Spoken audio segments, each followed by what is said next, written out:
À l'origine, il y a la source. Elle se situe au cœur de l'île de Java, au mont Wayang, une terre de prière.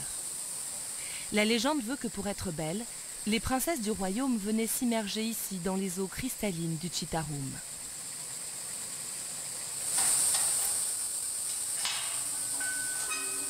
La source est un lieu sacré. Au bout de ce chemin, un bouillonnement qui sort de terre comme un miracle. Tous les jours, Atep, le gardien, récite des prières à sa gloire. Une charge qu'il a héritée de ses ancêtres. Ici, c'est un endroit sacré. C'est là que prend vie la rivière Citarum. Nous prions donc Dieu, le Créateur, pour qu'il nous accorde sa grâce. Tous les visiteurs doivent se joindre à mes prières. Polluée par quoi? Ici, c'est la source. Comment voulez-vous qu'elle soit polluée? Elle sort des entrailles de la terre. Et moi, je suis le gardien de cette source. Je suis responsable de sa pureté. En javanais, Citarum signifie eau, couleur indigo.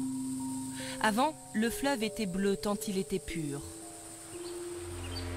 Aujourd'hui, il suffit de parcourir 5 km pour constater les premières traces de pollution. Pourtant, le Citarum attire comme un aimant. 15 millions de personnes s'agglutinent sur ses berges. Il y a ceux qui se baignent, font leur lessive, travaillent comme ces pêcheurs de sable. Et puis, il y a les autres.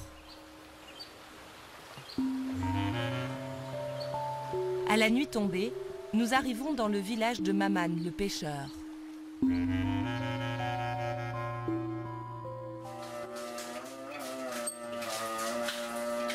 Il est 4h30. Au puits du village, sa femme Anna est déjà au travail.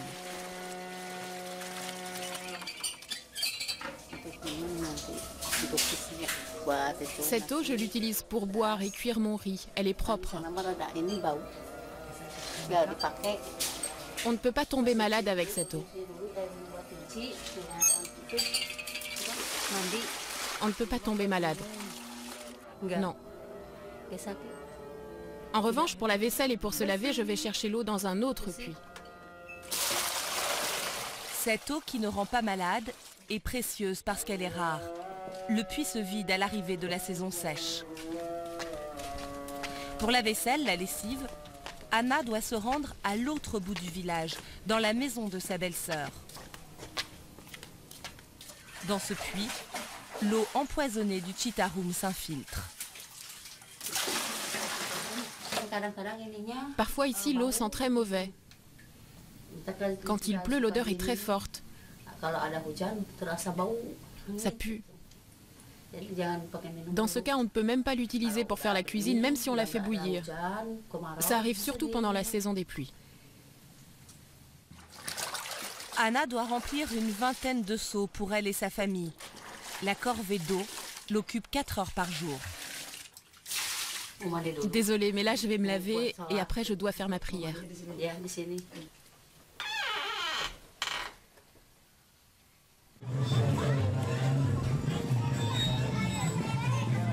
Ces dernières années, le village de Maman et Anna a vu sa population doubler. Ses enfants, ses hommes et ses femmes viennent de toute l'île de Java. Ils espèrent trouver une vie meilleure. Tous travaillent dans le recyclage du plastique ou le petit commerce. Au mieux, la pollution les fait vivre. Au pire, elle leur offre un complément de revenus. Dans sa cuisine, Anna prépare son tempeh, une préparation à base de soja. Depuis quelques semaines, sa fille Rihanna ne quitte plus ses bras. Elle a 7 ans, elle est très malade. Ça fait 3 fois qu'on va chez le médecin. Elle a un problème d'estomac, ça ressemble au typhus. Le médecin a dit que c'est à cause des glaçons de la glacière qu'elle suce. Il ne faut pas, mais elle aime ça parce que c'est rafraîchissant. Rihanna a le typhus ou la typhoïde. Anna ne sait pas très bien. Le typhus s'attrape par les rats, la typhoïde par les os gorgés de métaux lourds. La fillette ne mange plus, elle a de très fortes fièvres. Le soir, quand la fièvre monte, je lui mets des compresses d'eau fraîche avec de l'eau que je fais bouillir. Et avec l'eau chaude, je lui applique des compresses sur le ventre, comme ça elle peut s'endormir. Dans la famille, tout le monde a eu le typhus. Ici, pas d'antibiotiques ni de vaccins. Ça, c'est du paracétamol que le médecin m'a donné. Et moi, j'ai acheté ça en plus. C'est à base de vers de terre. Mais ça a bon goût. Un goût d'orange. Quand c'est pas sucré et que le médicament est amer, elle ne le prend pas. Ce médicament, à base de boyaux de vers de terre, lui a été conseillé par cette femme. Au village, elle fait office de médecin. En réalité, elle est herboriste.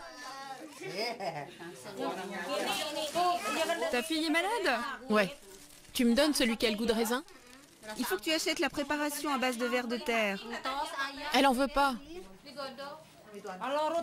Ben oui, sinon elle peut aussi prendre du curcuma. C'est comme des antibiotiques. Pour chaque malade, c'est préparation à base de plantes et de racines. En attendant de savoir si Rihanna réussira à guérir grâce au conseil de l'herboriste, nous décidons de nous rendre à Majalaya, une ville à 20 km en aval. Une équipe médicale, avec des médecins et infirmières diplômés, tient une permanence. C'est un événement. Leur venue a été annoncée il y a 3 semaines.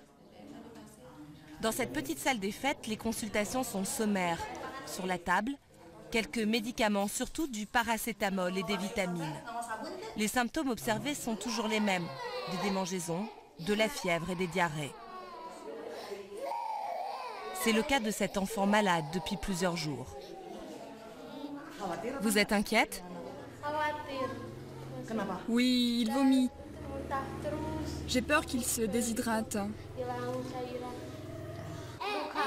En fait, c'est peut-être parce que j'ai fait une soupe de tofu et de noix de coco. Hello, elle vient d'où? Du puits. Mais tu sais, même l'eau que tu achètes, il faut la faire bouillir pendant au moins 15 minutes. Et pour le linge, pas de bassine. Il y a des dépôts, il faut faire couler l'eau sur la lessive, ok? Très bien. Sans eau courante, il semble impossible de respecter toutes ces consignes. Plus que des soins, les équipes médicales prodiguent des conseils. Leur objectif, la prévention. Pour les diarrhées et les maladies de peau graves, il faut se rendre en ville. Nous retrouvons les responsables des dispensaires de la région. Ils s'occupent des programmes liés au Chitarum. Nous voulons savoir combien de personnes sont malades à cause de la pollution du fleuve. Il leur est impossible de nous répondre. Jusqu'à présent, nous n'avons aucune donnée fiable. Nous n'avons que des chiffres bruts. On ne sait pas, par exemple, si dans tel village, il y a telle maladie due à tel facteur. Il reste beaucoup de choses à faire. Mais nous avons suffisamment de médicaments. Aucune étude épidémiologique n'a jamais été réalisée faute de moyens humains et financiers. Une seule certitude, les premières victimes de la pollution sont les plus pauvres, ceux qui n'ont pas les moyens de vivre loin du Chitarum. Ces gens savent-ils que leur santé est en danger? Réalisent-ils que leur fleuve est en train de mourir? Face au dispensaire, Ibu Eli tient une petite échoppe. C'est aussi la chef du quartier, une élue, mais sans aucun pouvoir de décision. En tant que chef du village, je dois contrôler les habitants et voir si tout va bien.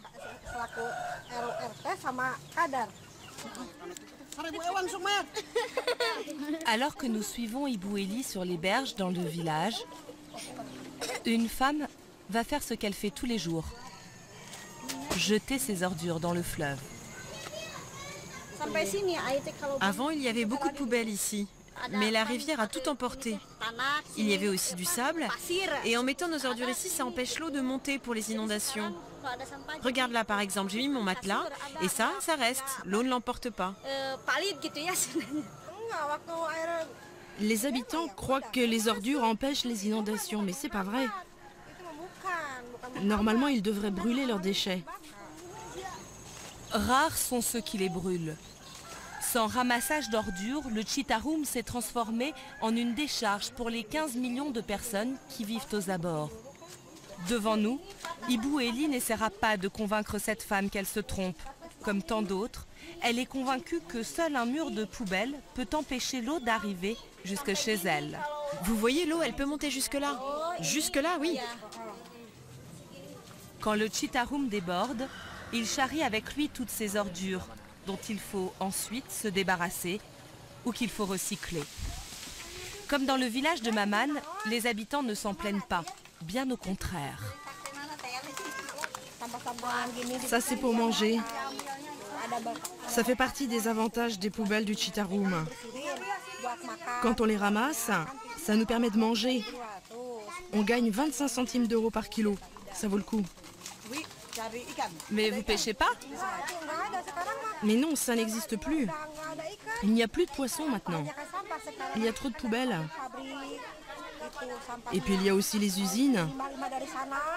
Ça vient de partout.